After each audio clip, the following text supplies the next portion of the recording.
The United States led the global war on terrorism following 9/11. It felt good for a hot minute, like you said. We were all on the same page and we were all in this fight. Then that fight lasted 10 years, and then that fight lasted 20 years. During those 20 years, while we were mastering the art of hunting terrorism, hunting terrorists in mountains in Pakistan and Afghanistan, what were our global power competitors doing? Was Russia engaged in the global war on terror? Was China involved in the global war on terror? So all the hundreds of billions of dollars that we spent in that war, we spent in a war that was a giant distraction for us that gave our closest near-peer competitors 20 years to invest their money and grow to become a larger threat than we were even aware they were becoming, right? And then China, all of a sudden China has multiple aircraft carriers and they're launching aircraft from aircraft carriers and they can project power into the South Asian seas. That's insane, right? All of a sudden the Russian Federation is in close relationships with the Chinese and the Syrians and the North Koreans and the Iranians. How do we just wake up to this?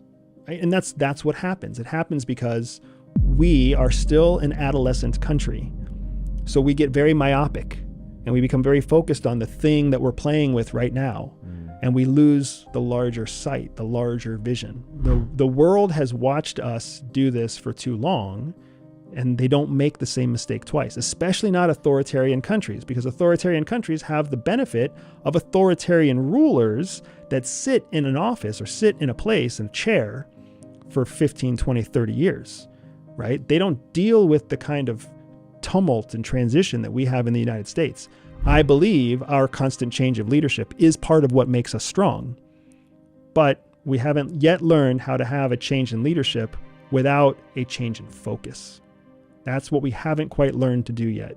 So we're giving our authoritarian enemies an opportunity to have focus for a long period of time against us, while we don't have that against them. Economics and economists have long been viewed as the true predictors of future prosperity. At CIA, we lean heavily into economic studies. Economic experts, economic analysis, the law of economics, because the law of economics is that of the law of scarcity. One of the first and most underrated economists out there was actually a Soviet economist, a guy named Kondratiev. Kondratiev created what's known as the Kondratiev wave, the Kondratiev cycle. It explains the pattern of interstate conflict or intrastate conflict, where countries compete, actually go to war with each other. And it puts it on about a 25-year cycle. 25 years to a peak in conflict, 25 years to a drop in conflict. And then as the wave continues, like most waves, the actual peak of the waves expands. So it goes from being 25 years to 25 years to then 32 years to 32 years. And you start to see this longer, slower wave, right? But it's still a wave, form. The next peak of conflict, according to Kondratiev's wave, against the United States' point of view, happens in about 2024, 2025. So we now have multiple economists basically saying that there's a peak coming, a peak of conflict coming. And that conflict for the Kondratiev wave is a peak of popular conflict and unpopular conflict. So we're coming off of an unpopular conflict, right? Afghanistan and Iraq largely turned into an unpopular conflict at the end, right? And the wave between when that started and when the next wave is coming is right in that 25-year mark, right? So according to Kondratiev, we are not only coming up on a period of conflict, but it will be popular inside the United States. So people will rally behind that conflict. That doesn't mean we're going to win. That doesn't necessarily mean it's going to be in our best interest, but it does mean, to your point earlier, that we might see that moment where everybody kind of comes together again. Conflict is coming. Multiple economists have pointed to it. Conflict is coming. What will that conflict look like is the bigger question. You and I might be of the same ilk when it comes to, are we already engaged in World War III? Is World War III coming up? What will that World War look like? There is conflict coming. There is no reason for us to think it will look like it looked in World War II. If anything, conflict has proven to us that it evolves and changes just like technology and just like human thinking, right?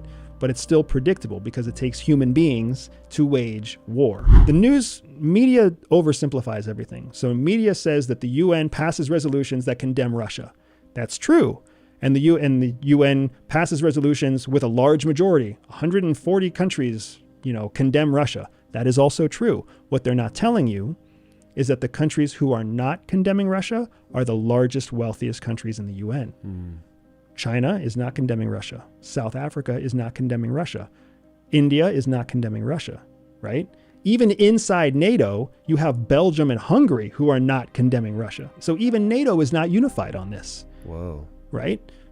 China's seeing all of this, and China's seeing it for what it really is, not for what American media is telling the American people it is.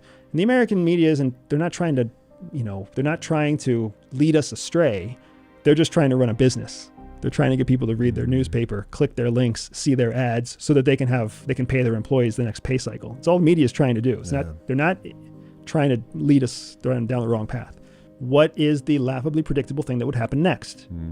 Right? The most predictable outcome is that China would take the number 1 spot.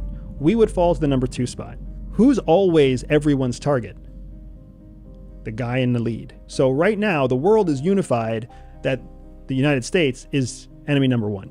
Even if there are allies, we're still enemy number 1. You think NATO likes the United States? No. France and Germany have both come out to say that they don't want the United States in NATO anymore. What? Absolutely. The Chancellor of Germany has said he wants Germany to have the largest army in Europe, specifically so that they can't be bossed around anymore by the United States because everybody's over-dependent on the United States military. Right? The president of France, early in the invasion with Ukraine, shut Biden down and said, you are exacerbating this conflict with the rhetoric that you're spitting in Poland and the United States, when you don't even have, the United States isn't even within the firing range of Russia. Right? So France and Germany have had something to say.